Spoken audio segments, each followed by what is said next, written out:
Welcome to my channel, where we discuss everything and all things politics, economy, and development in Nigeria and around the world.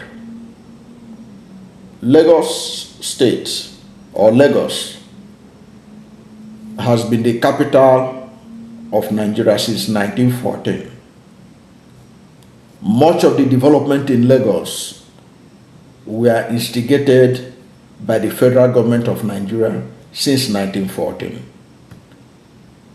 When you hear that former head of state, General Yakubu Gowon, say that Nigeria has no problem, the only problem that he had at the time was how to spend money, that Nigeria has no problem of money, it is how to spend the money.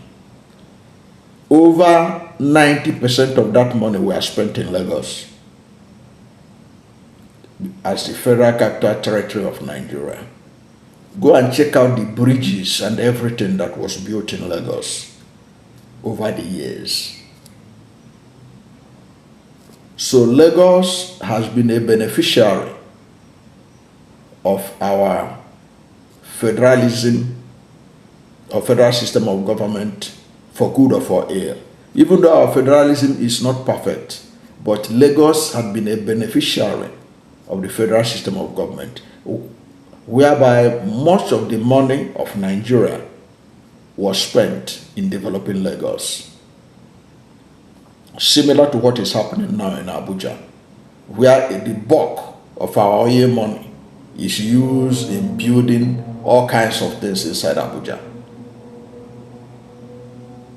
So Lagos has a lot of advantage administratively. Then Lagos is also strategically located, being a coastal settlement. If you check out the map of the world, you see that major cities around the world were located along the coastal routes worldwide. Lagos benefits from its proximity to the sea. Nigeria built its seaport in Lagos and everything. And the seaport that was built in Lagos was not built by the Lagosians, it was built by the federal government of Nigeria. So a whole lot of things, attraction that Lagos hold, were as a result of the effort of the generality of Nigerians. The taxpayers' money that was spent on Lagos as the capital of Nigeria since 1914 up until the 1990s. But today, Lagos is oversaturated with investment, that they now even mock investors, telling them that go to your state and develop it. That's the only city in the world where major cities that are even better than Lagos are looking for investment. But Lagos is mocking those who have invested and they should go back to their states, and they are demolishing their properties with reckless abandon. That's why I'm making this video, to remind people that if you want to invest in Lagos, you have to think twice before you invest in Lagos, because your investment can go up in smokes anytime, because you never can tell when those who are in charge of Lagos will say that your property is no longer legal. People have talked about that they follow legal process. Nigeria is not a country where you have to rely on legal process to seek redress. If the government of Nigeria, under the Land Use Act, want to take over your property, they can easily do it. Like what they are doing in Lagos. All they have to do is to say that your property is lying on a water channel, is lying under one project or the other, and they will take it over under overriding public interest, which is an amorphous statement. Look, to show you that Lagos and Nigeria is not ready for investment. Nigerian government, including this present Tinubu administration, they said they want to diversify from oil. That for Nigeria to move ahead, it needs to diversify. And it's the sing song of the Tinubu administration. Even the states are saying the same thing. We want to diversify from oil. We want to get other means. Now, tourism is one of the low-hanging fruits that many countries who have the kind of potential that Nigeria has have been using to diversify their economy. But Nigeria and the Lagos government, they are killing the tourism industry. Look at what they have done to Landmark. Landmark Sea Resort is an investment of over $200 million.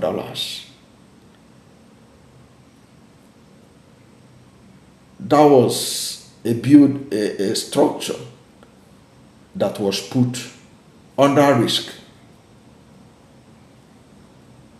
No effort was made to save it. Even when the Lagos Calabar coastline was not supposed to pass through, they're supposed to pass through originally through the waterboard side of that landmark. They insisted it must pass through landmark, the front of landmark, the beach side, which was the essence of the value of the property that they invested over $200 million. And these $200 million, some of them borrowed money from international banks and what have you. And you think that the world are not noticing that. That's why the world, they are not coming to Nigeria, and they will not come. Why should they? And that's why when the government travel abroad, they will just cook up story that this and so investors are coming. That the Dutch shipping company is going to invest $600 million. And the company will come and say, no, it's a lie. We didn't say anything like that. That's how they will go. They say that Saudi Arabia is coming to invest in Nigeria's refinery and bring in substantial dollars. And the Saudis will not bring any dollars. They will not invest in anything. They're just because you cannot give what you don't have. When you don't have the sincerity.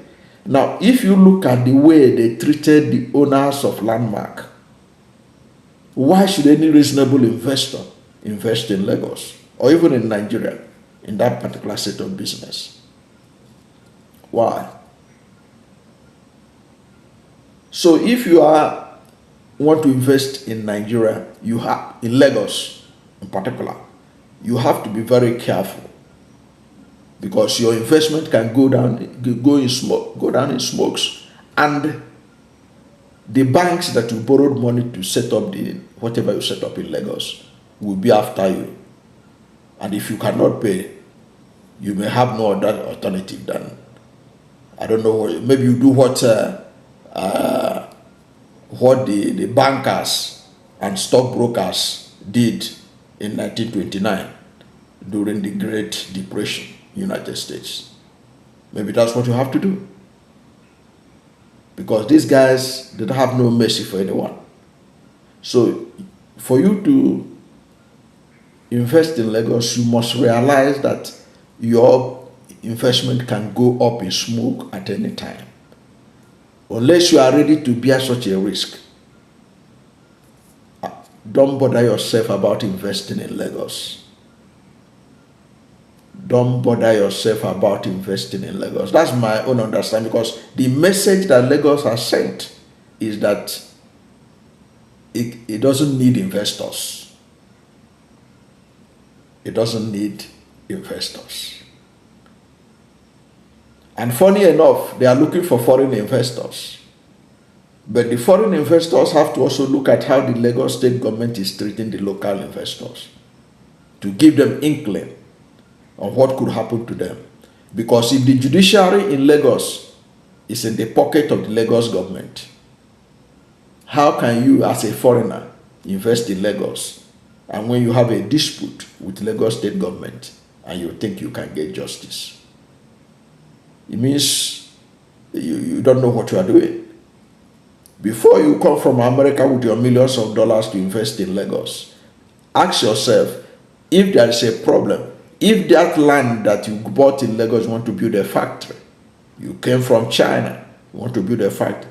If that factory, they want to take it, do you think you can go to any court in Lagos and get justice? I doubt it. If the citizens of Nigeria cannot get justice, you see all those women who are wailing in Lagos because their houses were demolished. They are wailing because they know that going to court will not achieve anything. They have left the matter in the hands of God. So if you want to invest in Lagos, better be ready to leave everything in the hands of God when they come after you or your property or your investment, especially when you are successful. Because look at it. Look at what happened to Landmark. Do you know that Landmark was paying tax of about 20 million naira tax. But that didn't bother Lagos. As long as some special interest wants that property to be demarketed and to be rendered useless, they were ready to do away with it. They don't care. They don't care. But look at that Landmark. It used to bring in annually 3 million visitors. 3 million visitors. One of the best beaches in West Africa. One of the 7 best beaches in West Africa. Now that beach, if that man had not taken it over, it was not a nice place before. It was like an abandoned place. This man resuscitated it and all that. And by demolishing it, it means that Nigeria has knocked itself out from the benefits of tourism. Now, if you look at tourism in Africa, Nigeria is supposed to be among the top 6, but Nigeria is not, because of the kind of attitude we exhibit. And yet we say we want to diversify the economy only by mouth. Buhari was mouthing it, he want to diversify the economy. He stayed 8 years and left. Tinubu has continued with it, but their actions show that they are not ready to diversify. They want to build Lagos, Calabar highway, coastal highway, and they are relying on oil money at the end of the day to take and build it. That's where their mind is now. Oil money, or they go and borrow money to build it. 15 trillion to build it. When other African countries, if they have something like what Landmark has, they will be protecting it like one of the wonders of the world. They will be protecting it because it's valuable. In 2023, the top 6 tourism destinations in Africa post-COVID, number 1 is Egypt. Egypt generated 12.2 billion through tourism in 2022. Morocco generated $9 billion. South Africa generated $8 billion. Tanzania is number 4, generated $2.5 billion. Tunisia generated $1.9 billion. And Mauritius generated $1.5 billion.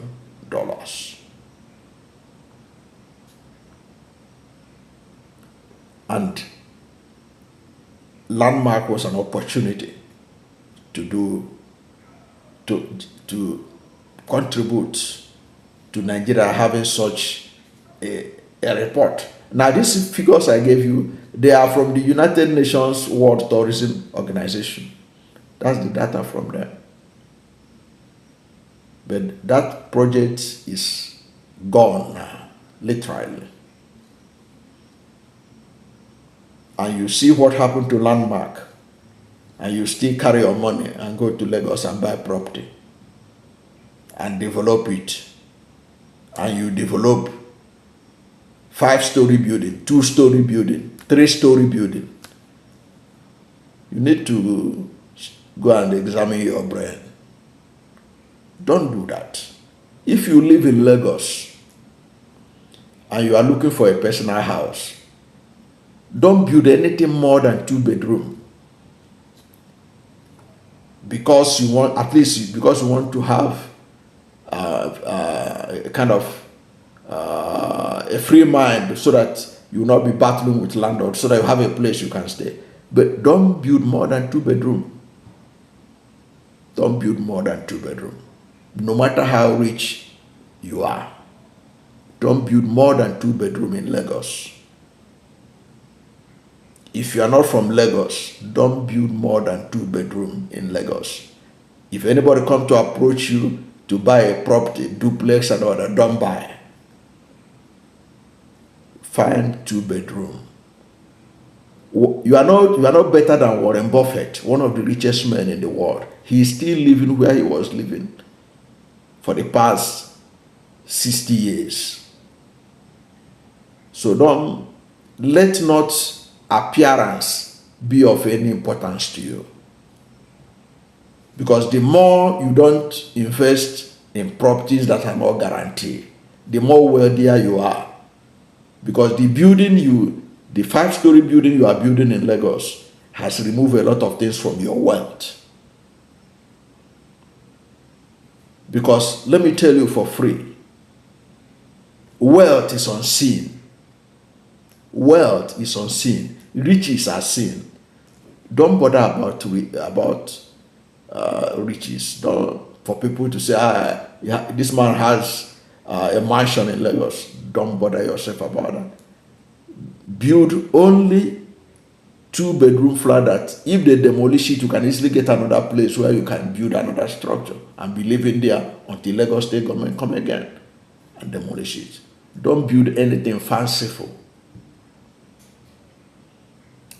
That's my advice for those who are living in Lagos who want to have property. But for those who want to invest, my advice to you is, whatever you are investing, if you are investing in manufacturing, know it at the back of your mind that you can lose it overnight. And there will be no sympathy for you. Even the courts will not be there to help you. You will carry your cross alone. So that is for those who are not Lagosians, who want to go to Lagos and invest. You are investing at your own risk. Invest in things that you can be able to handle the losses that will follow. That should be at the back of your mind. Don't stay in Lagos and relax. If you have a factory in Lagos that manufacture anything, make sure you have also such factories in Nnewi, in Onitsha, in Aba, in Umuahia.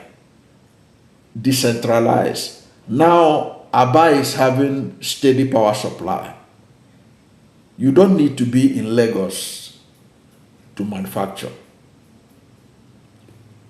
You manufacture in Aba, you distribute all over the country and all over the world. So you don't need Lagos. If you are an importer, fine and good. You have a place where you stay. When your container comes in, you distribute. You distribute until such a time that you may not need to be in Lagos as an importer. The world is changing. The world is changing. Your physical presence one day, with the digitalization that is going on, you may not have to be in Lagos to clear your goods. So things are looking up. But if you are investing in Lagos, I didn't say you don't invest, but if you invest, you are investing at your own risk. Know it that when you need help, help will not come. Ohaneze Igbo can only shout and talk. It will not change anything. Ohaneze Igbo will not pay you compensation. Ohaneze Igbo will say they will reach out to the governors and blah, blah, blah. So the important thing for you to know is that business is a risk. So if you are investing in Lagos, the risk, the potential risk is higher than any place else in Nigeria today. As I talk to you, I can't remember the last time I heard that Kano State government is demolishing people's property who are not from Kano. I can't remember the last time. Perhaps maybe people from outside Kano don't even bother to invest in Kano anymore. So basically, the idea is that do not invest in Lagos. Lagos is too risky for anybody who want to have successful business in Nigeria today. You have to find a way to stay in Lagos and look at Lagos as a temporary transiting point for the exchange of goods and services that you are interested in. Because having seen what happened to Landmark, having seen what happened to millions of others in Lagos, and having seen the hardened heart of the Lagosians, especially those in authority. I remember there was this, the wife of Moghalu, Kingsley Moghalu, former deputy governor of the Central Bank of Nigeria. You know, the woman wrote a tweet condemning the demolition of Landmark, and was talking about that this kind of thing I'm talking about, that you should think twice before you invest in Lagos and stuff. So one guy attacked him, and the person that attacked him is an aide to a serving government minister. And this person was now telling the Lagos state government to find out where Moghalu's wife's house is in Lagos, so that they can go and find faults and demolish the house. And the woman mocked him and said, "You are looking for my house, come to Enugu and demolish it." Before you invest in Lagos, have the kind of mentality of Moghalu's wife, so that when they come after you, you tell them to come to Enugu to demolish it. That's my take on those who are insisting of investing in Lagos, that I have warned that it is too dangerous, too risky for anyone to do that in the Lagos of today. The Lagos of today is not the Lagos that Sir Louis Odumegwu invested in and became the richest man in Nigeria and emerged the first president of the Nigerian Stock Exchange and was Nigeria's first billionaire, no matter what any other person tells you. It is not for nothing that Sir Louis Odumegwu was the first president of the Nigerian Stock Exchange. It doesn't come easy. No matter what another person tells you about who was the first billionaire in Nigeria, it is Sir Louis Ojukwu. But the Lagos of today is not the Lagos that Sir Louis Ojukwu operated. It has changed. And Nigeria of today is not like Nigeria of that era. A lot of water has passed under the bridge. Nigeria is just teetering